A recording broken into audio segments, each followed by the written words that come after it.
తాకట్లో ఉన్న బంగారాన్ని విడిపించి ఆ రోజున మార్కెట్ ధర కట్టి మిగిలిన డబ్బును మీకు అందిస్తుంది కొమ్మూరి గోల్డ్.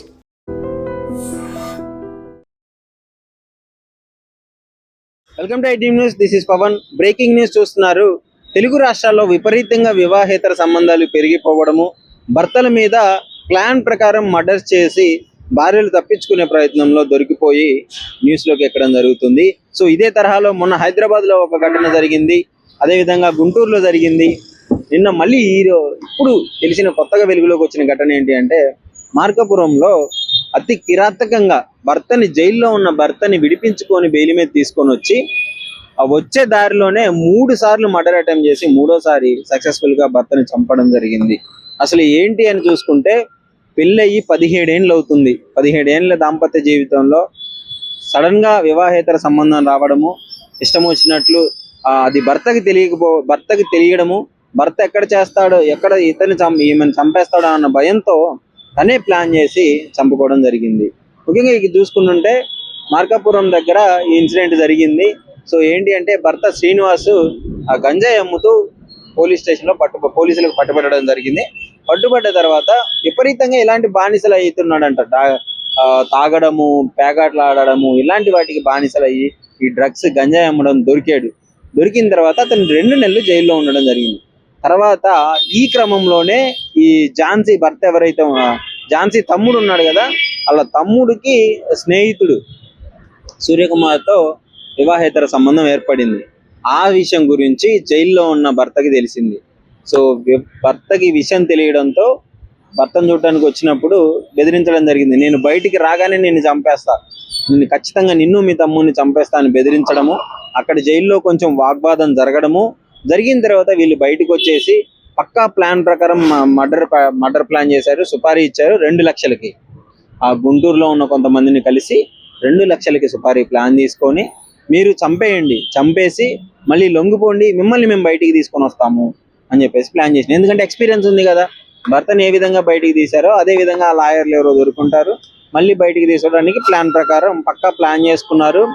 అదేవిధంగా ఇప్పుడు కారులో బయటికి రావడం జరిగింది. జైల్లో నుంచి బయటకు వచ్చిన తర్వాత స్టార్టింగ్ బయటకు వచ్చినప్పుడు ఒక దగ్గర ప్లాన్ చేసుకున్నారు, అది మిస్ అయిపోయింది. తర్వాత పొదిలి దగ్గర మళ్ళీ సినిమా లెవెల్లో ఉంది క్రైమ్ అంతా. పొదిలి దగ్గర మళ్ళీ ప్లాన్ చేసుకున్నారు, మళ్ళీ మిస్ అయిపోయింది. ఇంకా లాస్ట్కి పెదవేరిపాడు వచ్చినప్పుడు అక్కడ కారు పక్క కాపమందని చెప్పేసి భార్య అదేవిధంగా వాళ్ళ తమ్ముడు చెప్పడం జరిగింది. కారు పక్కన పెట్టగానే వాళ్ళు ముందుగానే ప్లాన్ చేసుకున్నారు కదా, బైక్ మీద గుంటూరులో ఎవరికైతే సుపారీ తీసుకున్నారో వాళ్ళు 2 లక్షలకి వాళ్ళు రావడము, కారం కళ్ళలో కొట్టడము, కొట్టిన వెంటనే వాళ్ళు కూడా చంపలేదు, ఈ తమ్ముడు ఎవరైతే ఉన్నారో ఆ భార్య తమ్ముడు ఇద్దరు కలిసి ఇష్టం వచ్చినట్టు కడుపులో పొడవడం జరిగింది. సో అన్ని కత్తిపోట్లు దించేసి చంపేసి తర్వాత దొరికిపోవడం జరిగింది. వాళ్ళు సుపారీ తీసుకున్న వాళ్ళు వెళ్ళి చెప్పడంతో మొత్తం వెలుగులోకి వచ్చింది. పోలీసు వాళ్ళు తమ స్టైల్లో ఎంక్వైరీ చేస్తే మొత్తం బయటపడటం జరిగింది. సో ఎంత దారుణంగా ఉంది అంటే, వివాహేతర సంబంధం పెట్టుకోవడం, పదిగా సొంత తమ్ముడే ఈ వివాహేతర సంబంధానికి సపోర్ట్ చేశాడు. ఎంత దారుణమైన విషయం. ఈ మధ్య కాలంలో ఇలాంటి సంఘటనలు విపరీతంగా పెరిగిపోయాయి. మరి ఎందువల్ల 17 సంవత్సరాల దాంపత్య జీవితము, పిల్లలు ఉన్నారు, ఇంత దారుణంగా చంపుకోవడం అనేది చాలా దారుణమైన విషయం. నచ్చకపోతే డివోర్స్ తీసుకోండి లేదా విడిగా ఉండండి అని చెప్పేసి ఎప్పటి నుంచో చెప్తూనే ఉన్నారు. అయినా కానీ ఇలాంటి ఆక్రమణలకైతే వీళ్ళు పాల్పడడం జరుగుతుంది. ఎంత దారుణమైన విషయం చూడండి. వీళ్ళ 17 సంవత్సరాల జీవితము ఇట్లా చంపుకున్నారంటే ఎవరికి నమ్మే విధంగా లేదు. అతడేమో జైల్లో వార్నింగ్ ఇచ్చాడు, నేను చంపేస్తా అని. అతను ఎక్కడ వీళ్ళని చంపేస్తారు అని వాళ్ళని చంపడం జరిగింది. అసలు ఇలాంటి ఇన్సిడెంట్లు వింటేనే చాలా బాధాకరం అనిపిస్తుంది. మీకు ఎలా ఉంది? ఇలాంటి ఇన్సిడెంట్లు వరుసగా తెలుగు రాష్ట్రాల్లో వినిపిస్తూనే ఉన్నాయి. దేనికి కారణం అంటారు?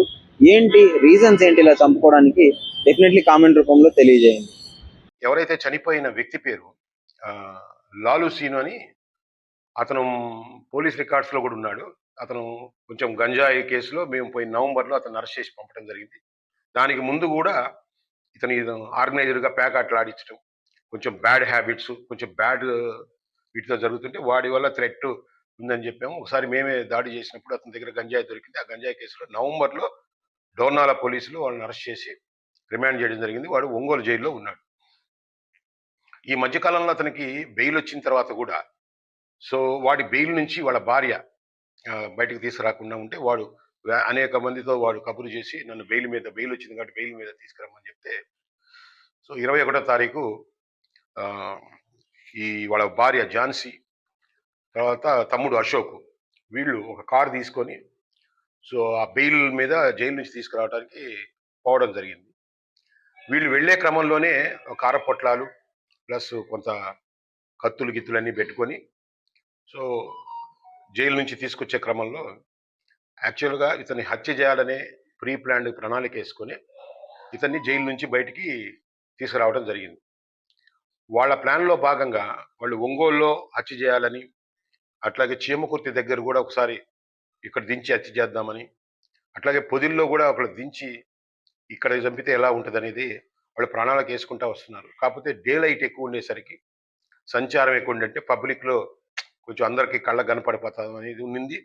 ప్లస్ ఆ నేరాన్ని కూడా చంపి నెత్తినేసుకోవాలనేది కూడా వాళ్ళకి ముందుగానే ప్లాన్ చేసుకుని ఉన్నారు.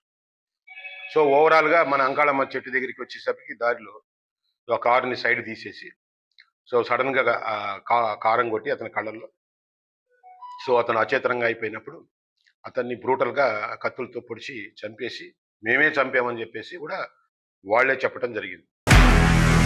నిజంగా ప్రస్తుతం ఉన్నటువంటి సమాజం దేనికి ప్రయారిటీ ఇస్తుంది?